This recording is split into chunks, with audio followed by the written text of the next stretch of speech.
Good morning সবাইকে, মিষ্টি honours চ্যানেলে সবাইকে স্বাগত। তো আমি তোমাদের বলেছিলাম না আমার সমস্ত গাছ নিচে, তো এই নীলকণ্ঠ ফুল গাছটা আজকে তোমাদের দেখাই। শুধু ফুলগুলো দেখো কত বড় হয়েছে, দেখো একবার। আর এত সুন্দর কালার এসছে, গাছটা না খুব কষ্ট করে বাঁচিয়েছি। এই গাছগুলো না সহজে বাঁচতে চায় না, জানো তো।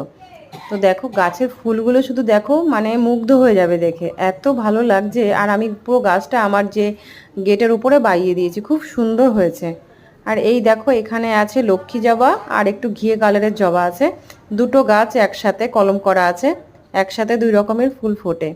আর এখানে দেখো একটা কামরাঙা গাছ, প্রচুর কামরাঙা হয়েছিল, তো সব মেয়ে খেয়ে ফেলেছে। আর একটা আছে পেকেও গেছে দেখো। তারপরে আরো অনেক ফুল এসছে, মানে আবার ধরবে এই গাছে, অনেক হয়েছিল। আর এই গাছটা দেখো, এটা হচ্ছে মৌসুম্বি লেবু। দেখো ছোট ছোট সবে মৌসুম্বি লেবু ধরেছে। বড় হলে তোমাদের সঙ্গে শেয়ার করব। কেমন? টাটা।